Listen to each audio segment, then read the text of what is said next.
इस समय युवराज विमर्श की नसें तनी हुई थीं। वो भी अच्छी तरह जानता था कि इस विनाशक वज्रशूल का मूल्य अथाह था। भले ही पितृलोक में विनाशक वज्रशूल एक महत्वहीन हथियार हो, लेकिन दैवीय साम्राज्य में भले ही आपके पास कितना भी धन हो, आप उसे नहीं खरीद सकते।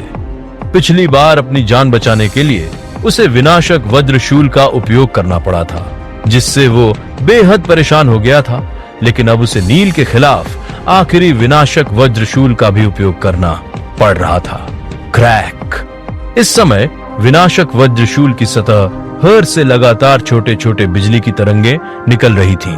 विनाशक वज्रशूल की सतह पर लाल रंग की एक गोलाकार संरचना बनी थी।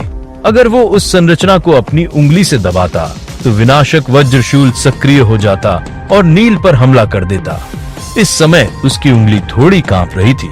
उसके सामने मौजूद नील उसे बहुत ज्यादा दबाव दे रहा था, यहाँ तक कि उसकी चेतना भी धुंधली होने लगी थी। इस समय युवराज विमर्श भी हार मान लेना चाहता था। उसकी सहज प्रवृत्ति उसे बार बार याद दिला रही थी कि नील जैसे व्यक्ति का विरोध न करे। वो इस व्यक्ति का बिल्कुल भी सामना नहीं कर सकता। लेकिन इस समय एक और आवाज सुनाई दे रही थी, उसे मार दो। अगर तुम नील को मार देते हो तो भले ही तुम्हें विनाशक वज्रशूल की कीमत चुकानी पड़े, फिर भी तुम्हारे पिता नाराज नहीं होंगे, उल्टा वो तुम्हें इनाम ही देंगे। इस विचार के साथ उसके पागलों की तरह धड़कते दिल से खून की एक धारा बह निकली और उसकी धमनियों से बहकर उसकी आंखों में चली गई, जिससे उसकी आंखें अचानक खून से लाल हो गईं और उसी समय उसकी उंगली भी विनाशक वज्रशूल की संरचना पर दब गई। अगले ही पल छोटे विनाशक वज्रशूल से एक तीखी और कान को चीर देने वाली आवाज सुनाई दी, जिससे वहां मौजूद लोगों के कान बहुत असहज हो गए। ये बिजली की शक्ति के बाहर निकलने की आवाज थी। फिर विनाशक वज्रशूल के सामने के हिस्से से एक विशाल बिजली निकली और सीधे नील की तरफ बढ़ने लगी।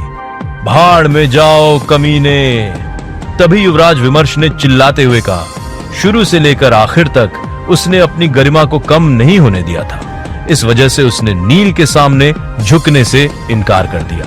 हालांकि युवराज विमर्श की आवाज गड़गड़ाहट की तेज आवाज से ढक गई थी, फिर भी नील ने युवराज विमर्श के शब्दों को स्पष्ट रूप से सुन लिया था। हे। लेकिन नील के चेहरे पर अब भी एक फीकी मुस्कान थी। पलक झपकते ही उसका पूरा शरीर एक मोटी बिजली की तरंग से ढक गया। बिजली की वो शक्ति किसी विशाल नदी की तरह नील की ओर तेजी से बढ़ी और बहुत दूर तक फैल गई। उस चमकदार रोशनी से हर कोई कुछ समय के लिए अंधा हो गया और उन्हें अपनी आंखें बंद करनी पड़ी। बिजली की चमक बहुत देर तक बरकरार रही, फिर धीरे धीरे गायब हो गई। इसके बाद सभी ने धीरे धीरे अपनी आंखें खोलीं और अपनी चौड़ी आंखों से नील की तरफ देखा। नील अभी भी उसी स्थान पर खड़ा था और वो भी पूरी तरह सुरक्षित। यहाँ तक कि कोई सूर्यमंडल का योद्धा भी उस बिजली से टकराने पर मुश्किल स्थिति में पड़ जाता। लेकिन नील ने अभी भी एक हल्की मुस्कान बनाए रखी। चाहे उसकी अभिव्यक्ति हो या फिर उसकी हरकतें, उनमें जरा भी बदलाव नहीं आया था। वो दृश्य देखकर एक योद्धा ने आह भरते हुए कहा, क्या ये नील ईश्वर का अवतार है? उसके खिलाफ लड़ने की उम्मीद मत करो। हम में से कोई भी उसका सामना नहीं कर सकता। ये शक्ति हस्तांतरण की क्षमता है जो लंबकर्ण के पास थी, लेकिन लंबकर्ण भी उसका इस हद तक उपयोग नहीं कर सकता था। आखिरकार विनाशक वज्रशूल एक अर्धदैवीय हथियार था। अगर नील बिजली की ऊर्जा का विरोध करने के लिए केवल अपने भौतिक शरीर का उपयोग करता, तो अपने आकाश हथियार शरीर के साथ भी वो गंभीर रूप से घायल हो जाता। हालांकि नील ने शुरू से ही प्रतिरोध करने की कोई योजना नहीं बनाई थी। जिस पल युवराज विमर्श ने विनाशक वज्रशूल को सक्रिय किया, उसने अपनी तरफ आती शक्ति को सीधे श्वेत सागर में हस्तांतरित कर दिया था। हालांकि श्वेत सागर केवल एक बड़ी झील की तरह था, फिर भी उसका क्षेत्रफल काफी बड़ा था। ऐसे में बिजली की तरंग चाहे कितनी भी मोटी क्यों न हो, वो श्वेत सागर में कोई लहरें पैदा नहीं कर सकी और बिना किसी निशान के गायब हो गई। इसके साथ नील ने अपनी आत्मा का दबाव जारी रखा और एक और कदम आगे बढ़ाया। साथ ही उसने अपना सिर हिलाते हुए कहा, तुमने बहुत घाटे का सौदा किया है। ये सुनकर युवराज विमर्श ने अपने दांत भींच ली। नील को सुरक्षित देखकर उसकी आंखें अविश्वास से भर गईं। तभी उसने दहाड़ते हुए कहा, तो क्या हुआ? तुम मेरे पिता के सामने कुछ भी नहीं हो। मैं इससे इनकार नहीं करता। उसकी बात सुनकर नील ने सिर हिलाते हुए कहा और एक और कदम आगे बढ़ा दिया। तो फिर तुम मेरे सामने घुटने क्यों नहीं टेक देते? मैं अपने पिता से तुम्हारी जान बख्शने की भीख मांग सकता हूं। हाँ हाँ हाँ, अपनी बात कहकर युवराज विमर्श बेतहाशा हंसने लगा। उसकी आंखों में पागलपन भरा हुआ था। तुम इस काबिल नहीं हो। पागल युवराज विमर्श का सामना करते हुए नील की आंखें शांत थीं। उसी समय उसने एक और कदम आगे बढ़ा दिया। क्रैक! उसी समय युवराज विमर्श के शरीर से अचानक किसी चीज के टूटने की आवाज आई। अचानक युवराज विमर्श की छाती पर लटक रहे हार में अनगिनत टुकड़े दिखाई देने लगे। उस हार ने एक अदृश्य सुरक्षात्मक अवरोध बनाया हुआ था, जिसने नील के आत्मा के दबाव को अब तक रोक रखा था। लेकिन जैसे ही नील करीब आया, तो वो हार उस हिंसक दबाव को सहन नहीं कर सका और आखिरकार टूट गया। युवराज विमर्श की आत्मा बाकी योद्धाओं की तुलना में ज्यादा मजबूत नहीं थी। ऐसे में उस हार की सुरक्षा के बिना वो नील के दबाव का सीधे सामना करने में सक्षम नहीं था। अगले ही पल युवराज विमर्श को लगा कि जैसे पूरी दुनिया घूम रही है। फिर उसकी पुतलियां ऊपर की तरफ पलट गईं और उसका शरीर अकड़ते हुए जमीन पर गिर गया। जमीन पर पड़े युवराज विमर्श को देखकर नील ने अपना सिर हिलाया। उसने युवराज विमर्श को मारने की योजना नहीं बनाई थी। प्रकृति की इच्छा के साथ एक रूप होने के बाद नील किसी सूर्यमंडल योद्धा के हमले का सामना भी कर सकता था।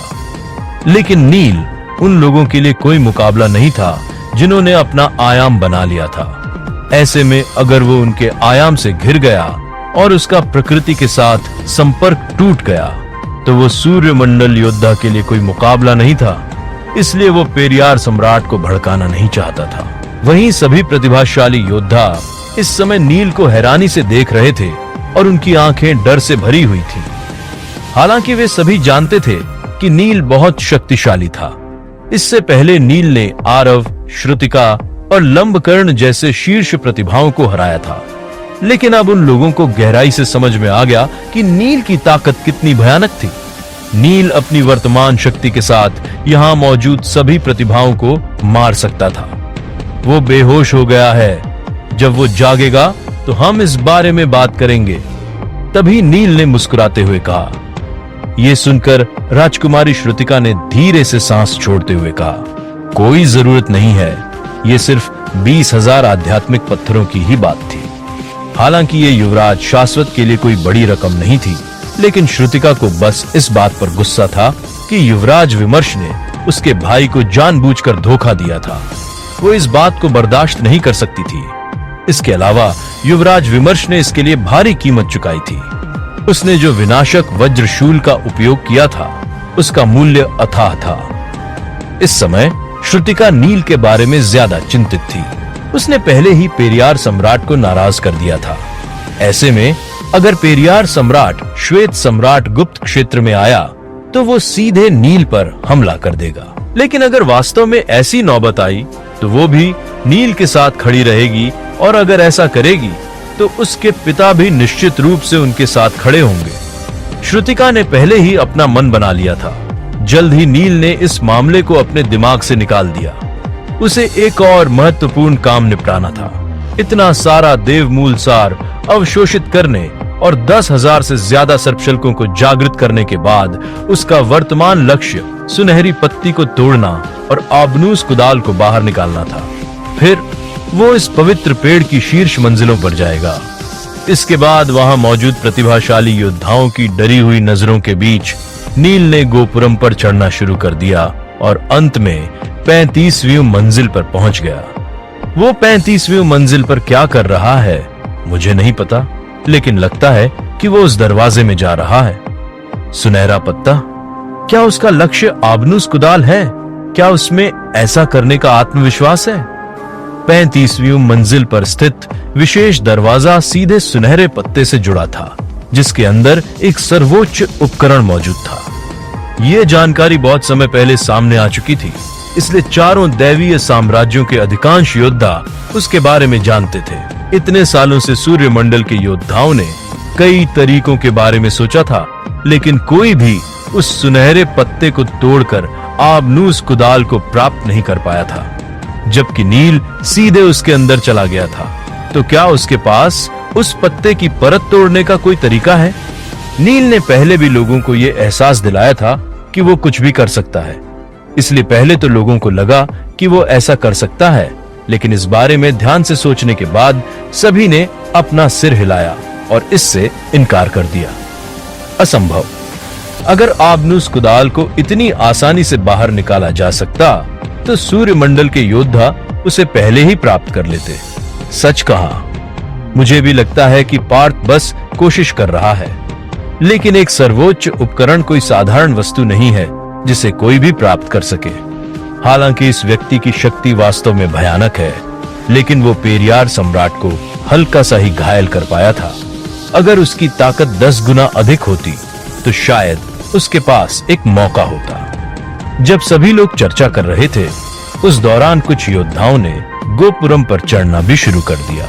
हालांकि 35वीं मंजिल उनके लिए खतरनाक थी, लेकिन अगर वे नीले रत्न भक्षक कीड़ों से टकरा भी गए तब भी उनके पास बचने का एक मौका होगा, जबकि बैंगनी रत्न भक्षक कीड़े आमतौर पर 40वीं मंजिल से ऊपर रहते थे। अब तक केवल नील ने उन्हें 40वीं मंजिल से नीचे लेकर आया था, इसलिए कई योद्धा 35वीं मंजिल और उसके आसपास के दरवाजे से प्रवेश कर गए।